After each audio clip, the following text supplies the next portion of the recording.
Hey horror shorties, this is Somber Reads. Please subscribe to my YouTube channel Somber Reads in the link below if you haven't already. I narrate terrifying horror stories, so be sure to check it out as I post almost every single day. Anyway, on to the stories.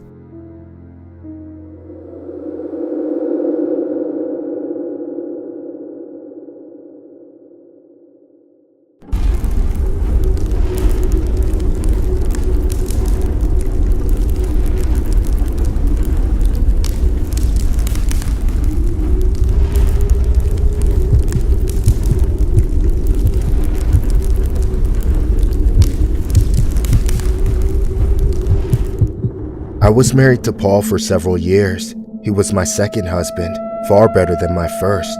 He was loyal and also had a kid of his own, which was his 20-year-old daughter Sarah. I moved into his house, and the three of us lived together quite happily and even had a dog named Arlo. Everything was great, but that all changed one night when the three of us went to see a movie. We saw a cheesy horror flick about an Ouija board. It was scary, but I didn't think it was that good. Paul, however, was oddly enamored by the concept. All I knew is that a few days later, Paul came home with an Ouija board. That evening, me and Sarah entertained Paul's fixation on the Ouija board and held a phony seance. Needless to say, nothing really happened, and Sarah and I never thought twice about getting the board out again. However, the same couldn't be said for Paul. He tried to hide it, but I could tell he was getting obsessed. He would crawl out of bed in the middle of the night. Then I'd find him in the dining room alone with the Ouija board, mumbling and asking it questions. Whenever I asked him about it later, he always denied ever doing anything with it. I was too scared to confront him in the act, as I didn't know how he would react if I interrupted him. And ever since Paul started messing with that board, weird creepy shit started happening in the house. I couldn't tell if I was getting in my own head, but even when I was the only person in the house, I no longer felt alone. Then, one morning, things took a disturbing turn for the worse. Our dog Arlo suddenly went missing. Paul said he must have ran away, but that didn't feel like something Arlo would ever do. We went looking for him all day, calling animal shelters and posting on Facebook to see if anyone had found him, but we didn't have any luck. That night, the pressure that had been building between Paul and I finally blew up in our faces. God, I can't do this anymore. We've been looking for hours. What? There's still daylight left. Are you just gonna give up?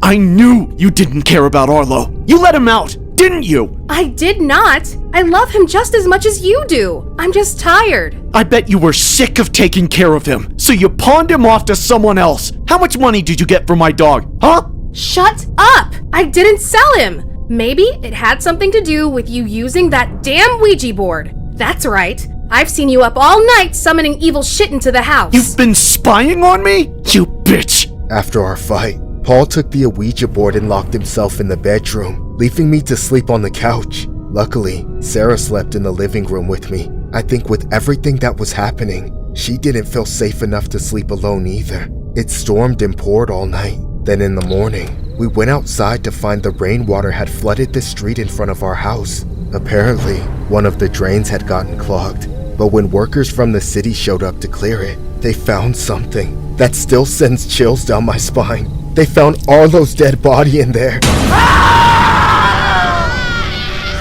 It didn't take long to connect it back to Paul. He said the spirits from the Ouija board told him he had to take the dog out the night before. Then he hid the body in the storm drain. Paul was arrested and went to jail. Afterwards, I felt sick to my stomach. I wanted to get rid of that goddamn Ouija board. It took a few weeks, but eventually, the curiosity got the better of us. Sarah and I took out and held the same kind of seance as before. We asked it questions about Paul and Arlo, but nothing made sense until we asked it about ourselves and what we should do in this situation. The board's answer was very simple. D-I-E.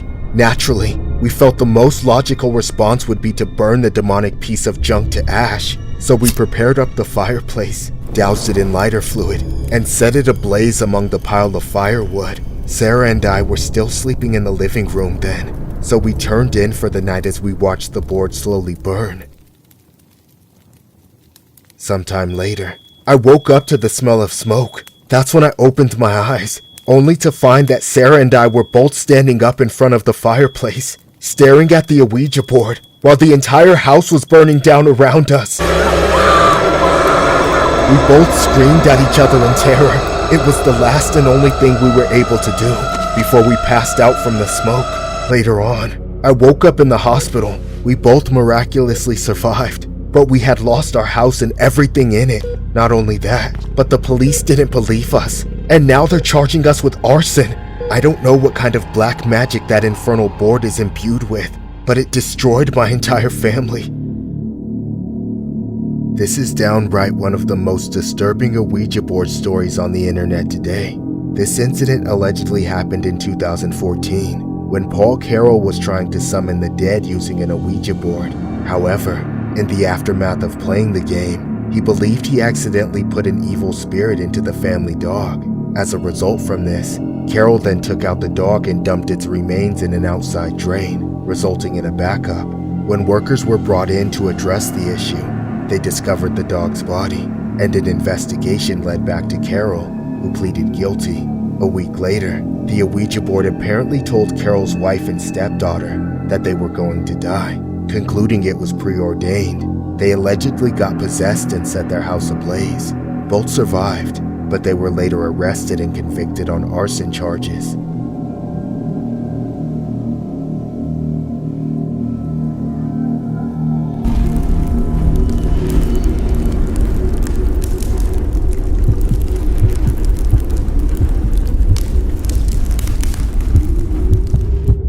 This happened years ago when I used to live with my mom. I was an only child to a single mother. My mom was always either working or sleeping, so I barely saw her.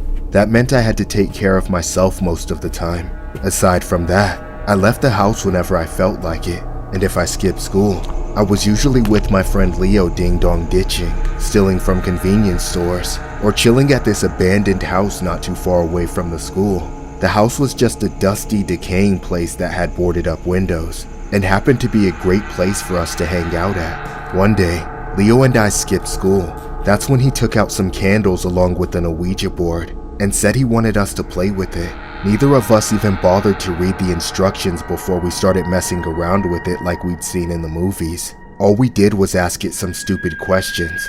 I remember jokingly asking it if Leo's sister was going to Haktua me off, and it said yes. I was sure that would cause Leo to get fed up with the whole Ouija board gimmick, but he didn't seem fazed at all. I guess he already knew his sister was for the streets, but more so, I realized he was genuinely interested in the Ouija board. I noticed he never threw the Ouija board out either. He just kept it in the abandoned house for us to use next time around. One night, I was feeling lazy, so I never met up with Leo. I had been playing video games for hours, almost until 3 in the morning. And that's when I got a call from him. I ignored it, as well as the next few calls. I didn't want whatever he was planning. I only gave in when he FaceTimed me, not wanting to get on his bad side. That's when he said he was at the abandoned house, and that he wanted me to come play the Ouija board with him. He wanted to see what it would be like to use it at night. I told him there was no way I was leaving the house because I was already getting ready for bed. Then I ended the call. I then shut my TV off and went to sleep. Little did I know, I didn't have a choice.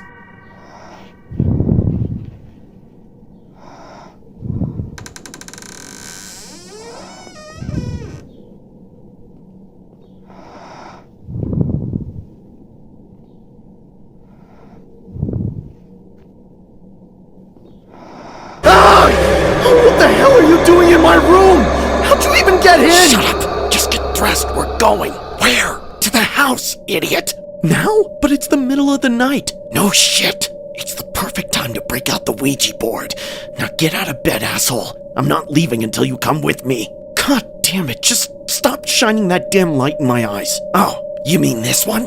God damn it, I stepped on a dead rat. I told you to be careful, dude. Now come on!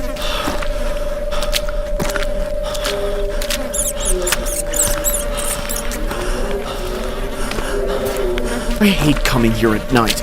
It gives me the creeps. Quit bitching! I've got it set up in here. This is ridiculous, man. Just sit down! Come on, let's just get this over with. All right. Now, would you like to ask the first question? Fine, I guess. Oh, spirits, Why am I here? L E O Leo. Ha! It knows you're here for me. Oh my god. Oh my god. It? Quiet! It's my turn. Whoa. Why do you have that? Shh! Spirits! Should I kill the non-believer sitting across from me? What? Why the hell would you ask stupid shit like that? It said yes.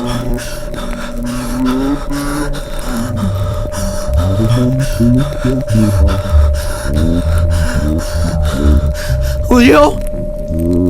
Leo, stop! Stop!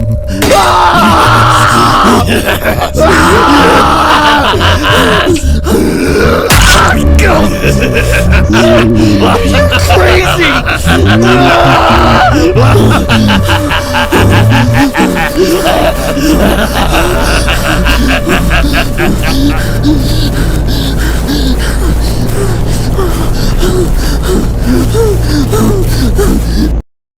I ran all the way home and woke my mother up to tell her what had happened. She called 911, and I went to the hospital while the cops went after Leo. They found him still in the abandoned house, clutching the knife and chanting over the bloody Ouija board like a psycho. Since then, Leo's been spending some time in the psych ward. Nobody has any idea when, or if he'll ever be out.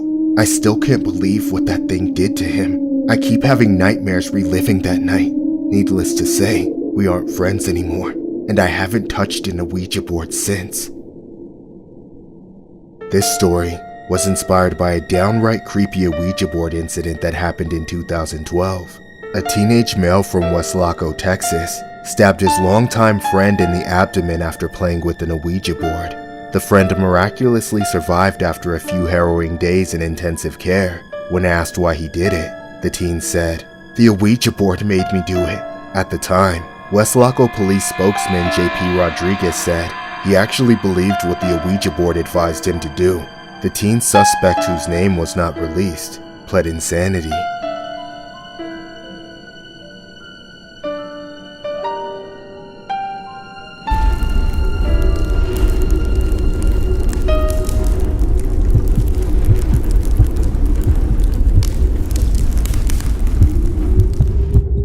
I had a girlfriend in my 20s.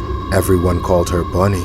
As we got older, a lot of our friends started disappearing from our lives, except for this one couple named Ivan and Jess. They usually hosted each other at respective places, but on this one night, we had them over because it was my birthday. We all had some drinks, did the whole birthday thing with singing and cake. Then it was time to open the gifts. Bunny's gift to me was a pair of promise rings, but unfortunately, that ended up being overshadowed by the gift that our new friends brought. It was an Ouija board. As soon as I tore off the wrapping paper and realized what I was holding, it felt like I'd been given a box of radioactive waste. Suddenly, all three of them were insisting that we play with it that night. I tried to explain how these things weren't meant to be played with, but it just backfired and made them even more interested in it. If it weren't for Bunny asking me to, I would never have touched the thing. We turned off all the lights in the house and gathered around the Ouija board at the dining table. Seeing only by candlelight, we put our hands together on the planchette. Then Bunny asked the first question. She asked the board to tell us what to do. Then, it suddenly started moving. My stomach filled with dread as the planchette slid back and forth across the board, as if an unseen hand was guiding us. When it came to the rest, the board had spelled the word carnival. A moment later, someone blurted out the question, "Where?" Without missing a beat, the thing began to move again, spelling out Virginia, which was only 3 states away from us. But it was just a body in the mix as the questions kept flying, and the answers kept getting worse and worse. Bunny asked where we would get the money to make the trip. The board told us to rob and kill. Who? A biker. When? Tonight? Or what? Death. As the last question was asked and answered, I made a panicked attempt to talk everyone back to their senses, but by then, it was too late. Guys, we have to stop. This is crazy. Dude, we all heard what it said. We have to do it. What? Take out a random stranger and run away to some carnival in Virginia? We're not murderers! Damn it, if we don't kill for it, then it will kill us! Don't you get it? No, this is all wrong. I need to get out of here! Babe, wait! Bunny, no! Didn't you say we'd see the world together? Maybe this is how we do it. I said we'd leave when you turned 18, not now! Stop being such a wimp and grow some hair on your nuts. You act like a minor. I don't know. It's just, this is really serious stuff, guys. Don't worry about it. We're all gonna do it together. We got this. Okay, babe? In the end, I could never say no to her. We decided to camp out on the side of a remote stretch of road not too far from a grimy biker bar. Then we waited for a straggler, the last drunk leaving the parking lot after trying to sober up. As we saw the lone biker swerving down the road, we got out of the car and started waving our hands in the middle of the road. The guy took the bait and stopped for us, asking if we needed help with our car. Before anyone even pretended to answer, we rushed him. Ivan and I tackled him off of his bike. Then the girls duct taped his mouth shut as we held him down. We taped his arms and legs together. Then we stuffed him in the trunk of the car. We dragged his motorcycle into a ditch, hoping people would think he crashed, and got lost in the woods. Then we drove for almost an hour until we found a good place to park the car and take him into the woods where nobody would see us. We carried him until we discovered a deep hidden lake. We laid him on the shore, took everything he had, and then it was time. All four of us gripped the knife together, like how we did the planchette for the Ouija board. Then we drove it down into his heart. We dumped his body in the water, never expecting anyone to find him until we were long gone. We drove back to our friend's house in silence. Then I took Bunny home. Minute by minute, the reality of what we had done set in. By morning, all of us were petrified. Days went by. Nobody talked to each other. Nobody made plans to run away. It was only a matter of time before the cops finally came knocking. By then, we were all sick with panic and regret. None of us could keep our story straight. Once the cops told us they tracked our cell phones and connected their location to the dead bikers, we all started turning on each other, trying to throw one another under the bus to save ourselves, but it didn't work. We were all convicted for that man's untimely demise in the end. If it hadn't been for the Ouija board, Bunny and I might have had the fairy tale ending we dreamed of, but instead, we got stuck with the nightmare. This story was inspired by a horrific Ouija board incident that happened in 1983. A young woman named Bunny Dixon told her 25-year-old boyfriend, Anthony Hall, and another young couple that the four of them had been instructed by an Ouija board to leave their home in Florida and join a carnival in Virginia, and to also get the money to fund their trip by robbing and taking out a motorist, which they did. The victim was 25-year-old Knock Van Dang. Ultimately, the two couples turned against each other, which led to their arrest. All four were tried and convicted for their involvement in the slaying.